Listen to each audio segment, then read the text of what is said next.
I recently obtained a small amount of dried opium poppy pods, Giganthemum variety. Using a coffee grinder, I ground all the pods into a powder for ease of measurement and dosage consistency.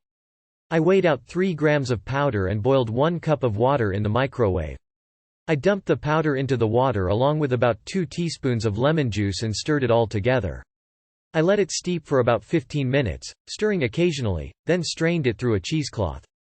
The resulting tea was a dark brownish yellow, cloudy liquid with a not too appealing smell. I added a bunch of sugar, then put it in the refrigerator to cool.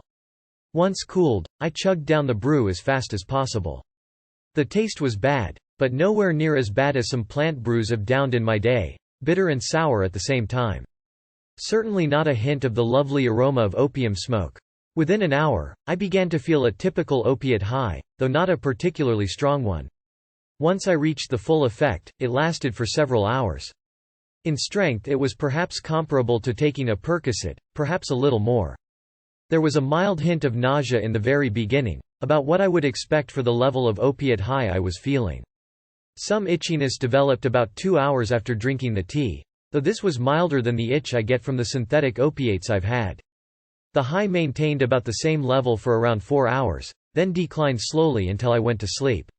I was surprised at the effectiveness of poppy pods. If I were the kind who really enjoyed opiates, I'd probably find myself buying a supply.